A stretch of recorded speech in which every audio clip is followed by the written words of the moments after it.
बारिश से बिगड़े किसानों के हालात को देखते हुए मुख्यमंत्री डॉक्टर मोहन यादव ने तत्काल ही राहत का रास्ता खोल दिया है। फसल खराब होने की स्थिति में सरकार ने संवेदनशीलता दिखाते हुए किसानों को मदद का ऐलान किया है, जिससे किसानों की आर्थिक चिंता कम होगी। सरकार ने ये भी साफ कर दिया है कि संकट की इस घड़ी में किसान अकेला नहीं है।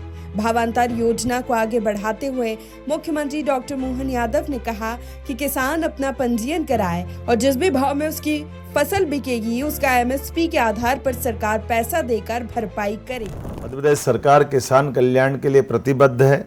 खास करके सोयाबीन के क्षेत्र में जिस प्रकार से अभी हमारी सरकार ने यशस्वी प्रधानमंत्री के माध्यम से सोयाबीन का वर्तमान का एमएसपी का रेट 5,328 रुपये का जो रेट है वो रेट हम दिलवा के रहेंगे।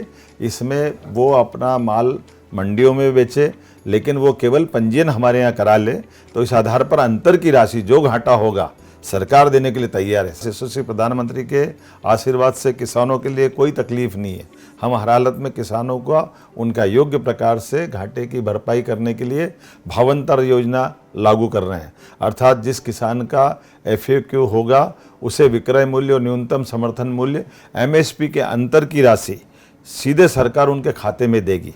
लेकिन इतना जरूर करना पड़ेगा, किसानों को पंजीयन का कार्य जैसे पहले उपार्जन के लिए वो अपना पंजीयन कराते थे, उसी प्रकार से हम डिटेल कार्यक्रम घोषित करने वाले हैं ताकि वो अपना पंजीयन करा ले और उस पंजीयन के उपरांत जिस किसी किसान को MSP से कम में अगर वो अपनी फसल बेचे होंगे तो हम उनके खाते में अंतर की राशि डाल करके हम उसके घाटे की पूर्ति करने के लिए प्रतिबद्ध हैं। आइए हम सब मिलकर के किसान हितैषी ऐसे निर्णयों के लिए लगातार हमारी सरकार के साथ चले। किसानों के हित और उसे आर्थिक संकट से उबारने के लिए मुख्यमंत्री डॉक्टर मोहन यादव ने अलग अलग योजनाओं के जरिए खजाना खोल दिया। किसानों की व्यथा और चौपट हुई फसलों की दुर्दशा को खेतों में जाकर देखने के बाद उसे अपनी परेशानी जानते हुए उन्होंने प्रशासन को भी तीखे लहजे में समझाइश दी कि किसान हितैषी योजनाओं में अड़ंगे बर्दाश्त नहीं किए जाएंगे। किसी भी प्रकार की कोई भी फसल की नुकसानी हुई है तो पूरे प्रदेश के अंदर जहां भी कलेक्टरों के माध्यम से सर्वे होगा। इस घोषणा के बाद विदिशा जिले के कुरवाई पहुंचे मुख्यमंत्री का जोरदार स्वागत करते हुए आम जनता ने फूलों की बारिश कर दी। जनता का प्यार देख मुख्यमंत्री डॉक्टर मोहन यादव अपने वाहन से बाहर निकलकर पूरी शिद्दत के साथ उनसे रूबरू हुए।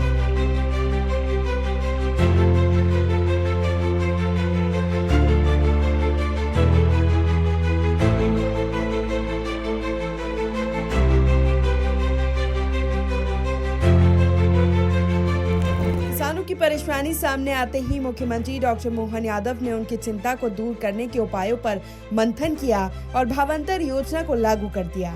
त्वरित निर्णय क्षमता के चलते किसानों का विश्वास और गहरा हुआ है। सरकार की इस मदद से किसान भी संतुष्ट है। किसान मानते हैं कि प्रदेश के मुखिया जो कहते हैं उसे पूरा करके भी दिखाते हैं। हम तो इस तरह देखते हैं भाई साहब, क्या है कि रोग तो लगे हैं और नुकसान भी हुआ है और बारिश से कई जगह सोयाबीन भी और मक्का भी है ना, मक्का में भी नुकसान हुआ है। लेकिन मुख्यमंत्री जी ने कहा है तो एक भरोसा हो गया है कि पटवारी सर्वे करेंगे और पटवारियों के सर्वे के द्वारा जो भी नुकसान हुआ है उसकी भरपाई शासन करेगी। ये हमें भरोसा है मुख्यमंत्री जी पे, और मुख्यमंत्री जी ने जो घोषणा की है उस पर हमें भरोसा है। भाई साहब, सरकार नुकसान देगी तो किसान को बहुत राहत मिलेगी। अच्छा फैसला लिया है सरकार ने, इससे हम सहमत हैं। बहुत नुकसान हुआ, कम से कम 50%। बस यही उम्मीद है सरकार से कि किसानों को अच्छे से अच्छे मुआवजा मिले, राहत मिले, बीमा मिल जाए। मध्य प्रदेश की डॉक्टर मोहन सरकार किसानों के हित में लगातार फैसले ले रही है। योजनाओं का लाभ देना हो या फिर आफत के समय मदद, किसान हित सरकार के लिए सर्वोपरि है। वहीं मुख्यमंत्री डॉक्टर मोहन यादव ने कहा भी है कि मध्य प्रदेश की पहचान एक कृषि राज्य के रूप में है और इसे कायम रखने के लिए किसानों का हित ही प्राथमिकता है। Bureau report, TV 27 news.